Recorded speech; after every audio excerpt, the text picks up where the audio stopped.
This game is so stupid, bro. Like, the community of these little kids is just so dumb. It really is, man. It's not fun. Video game streamer Tyler Blevins is best known to the vast majority of us as Ninja, and he's also the closest thing that gaming has ever really had to a crossover superstar, thanks largely to his incredible skill at playing Fortnite. Not to mention the good nature and mischievous ways in which he composes himself with his fans, this 29-year-old has amassed a truly epic following across nearly every conceivable social media platform, on his way to earning what's reported to be around $500,000 a month from streaming. But despite his many successes, Ninja has recently come under attack in the press for his association with fellow streamer JiDion. So, why did Ninja promise to speak with Twitch-execs on JiDion's behalf, and just what does it have to do with his potential lawsuit against streamer Pokimane? Stay tuned past the jump to find out the answers to those questions and more on our newest episode of Where Are They Now?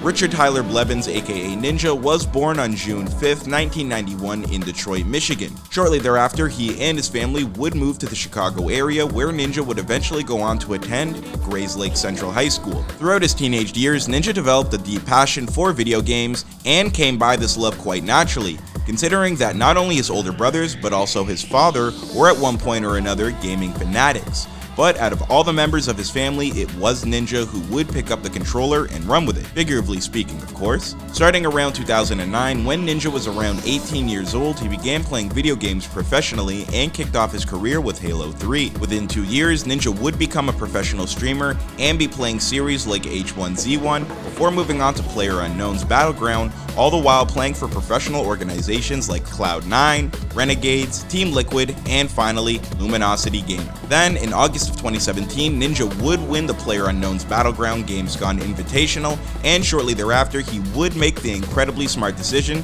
to begin streaming the newly released video game, Fortnite Battle Royale. At this point, Ninja's viewership really began to explode, coinciding with Fortnite's own exponential growth over late 2017 and early 2018.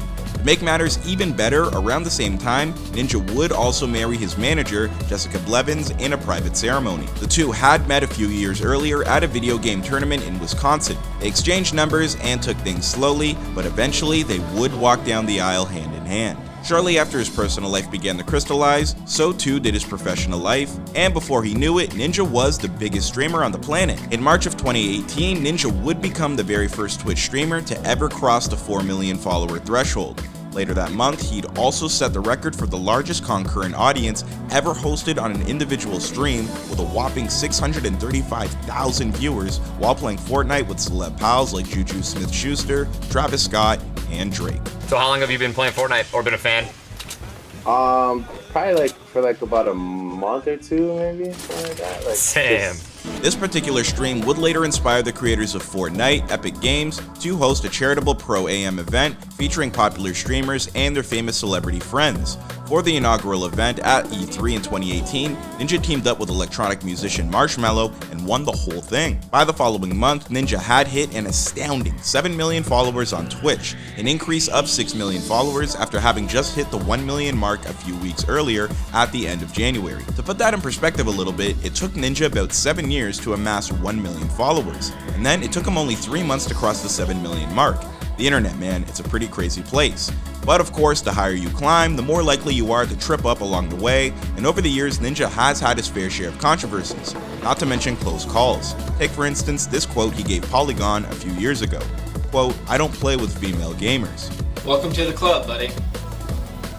At the time, he was taken to task pretty heavily in the media for being non-inclusive, but Ninja would explain his motivations, stating that he didn't want to give anyone on the internet the opportunity to create clickbait material by posting content of him talking with women and risk it being called flirting. Since dropping that quote in 2018, Ninja has had some time to think about it, and while he wishes he had phrased what he was saying in a more inclusive manner, his opinion on it really hasn't changed all that much. He told the New York Times in 2021, "I still stand by not having a lot of alone time with a woman in general.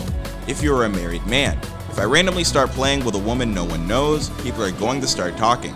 So, if I'm going to play with female gamers, I do it with a big group so it's not that one-on-one interaction." Ninja also ruffled more than a few feathers in 2019 when he decided to shun the platform that helped him achieve superstar status when he moved from Twitch to Microsoft's upstart rival platform, Mixer. However, it would prove to be a short-lived affair. By July 2020, Mixer has already bottomed out, and Ninja returned to Twitch once more to build himself up back to their top performer. With that being the case, you might assume that Ninja regrets his decision to jump ship, but that's really not true at all. Once more, speaking to the New York Times, Ninja told them, "I knew that I wasn't going to be the biggest streamer in terms of viewers anymore.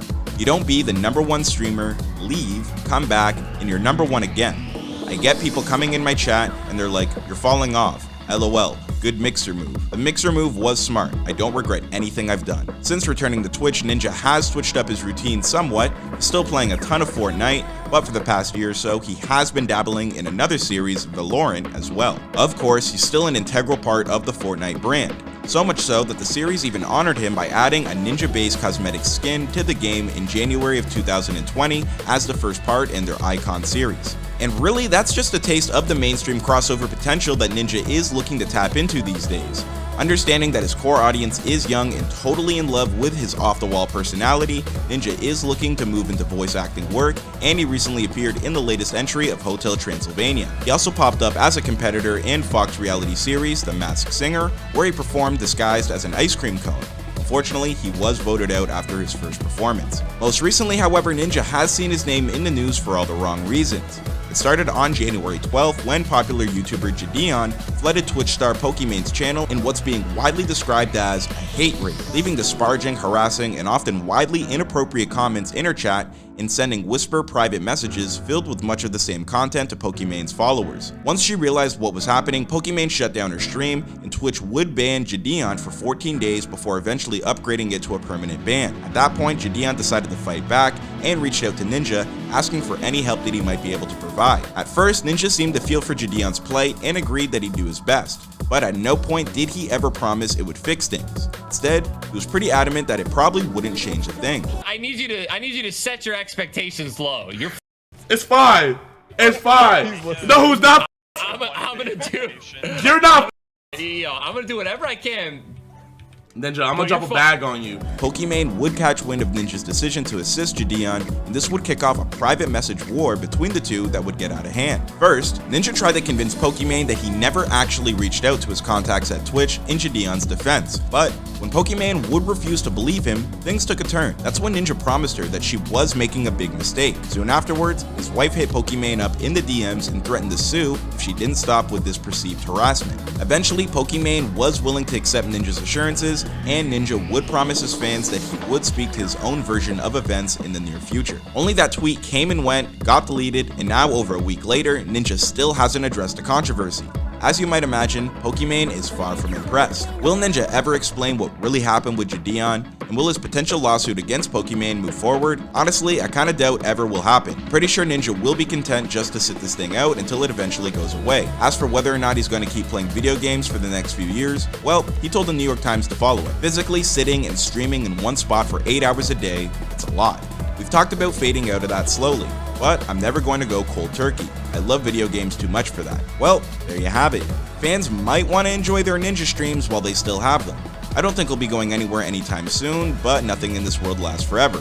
I mean, just ask JiDion about his Twitch stream. Alright guys, that's going to bring this latest episode of Where Are They Now to a close. What did you guys think of Ninja's story and where he is at this point in his life? Be sure to leave your thoughts down below. My name is Clyde Smith, and I'll see you guys in another video.